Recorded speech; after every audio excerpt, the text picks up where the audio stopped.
Federal investigators say they forced Tesla out of a probe of a deadly crash in California. A driver using the electric car maker's autopilot system died after crashing into a highway barrier last month.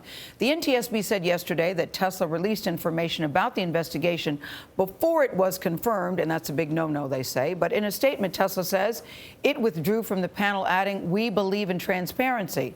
So an agreement that prevents public release of information for over a year is unacceptable. We experienced the autopilot system in the Tesla Model 3 this week. By we, I mean me and CEO Elon Musk. And we asked him about the safety concerns. You've got this, beautiful, glass roof. Put a lot of effort into the roof so that it's got infrared coatings and ultraviolet coatings. Effectively, it's like a really good pair of sunglasses. Yeah. Tesla Model 3 stands out for its sleek, minimalistic design, but it's one of the automaker's key features. Oh my God, this is so creeping me out, though. So you're not turning, the car is turning. Right. That's getting renewed attention, the autopilot system. The function aids driving tasks like staying within a lane, but it is not supposed to replace a human driver. We can't expect people, you see how it's like warning us? Yeah, why did it do that? Because my hands are not on the wheel. Well, what's the purpose of having autopilot if you still have to put your hands on the wheel, Elon? Oh, because the probability of an accident with autopilot is just less. Less likely, but not impossible. Federal investigators are looking into last month's deadly crash in California involving a Model X operating in autopilot mode. Was there a defect with the system? The system worked as described, which is that it's a hands-on system.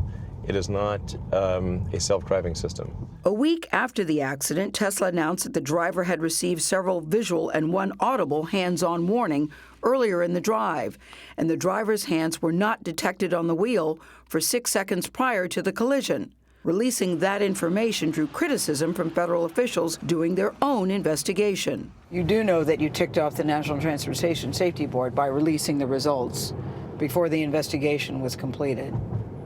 Why did you do that? Well, it's actually, we've always released the results. Are you on autopilot now? Yeah, it's currently on autopilot. The NTSB take a long time to complete an investigation. They'll take a year. So it's like, look, we can't wait for a year to release information. That's way too long. Too long, especially for a company under such intense public scrutiny. But it's important to emphasize it will never be perfect. Autopilot will never be perfect. No. I mean, nothing in the real world is perfect. But I do think that long-term it can reduce accidents by a factor of 10. So there are 10 fewer fatalities and tragedies and serious injuries. And that's a really huge difference. I'm telling you, I got to get used to the autopilot. Elon Musk is a very good driver, although he did cruise through a couple of stop signs, but he's a very, very good driver. He said, it's good, Gayle, it's good. And the price of the car is $35,000 bare bones to $50,000 fully loaded. And I asked him, of course he drives a Tesla, I said, did you get a discount? Nobody gets a discount, including him. He pays full price, no family, no friends. Yeah. Everybody has to pay full price for the car. It's just He's not playing around. Yeah, it's just hard to get one. Yeah. Did you ever ask him to put his hands back on the wheel? I noticed at one point he had his hands in his lap.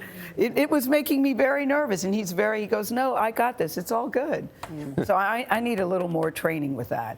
That made me a little nervous. Really interesting. It's a very, very cool looking car. Yeah, and very timely interview. Yes, thanks. Yeah, Thanks. You're welcome.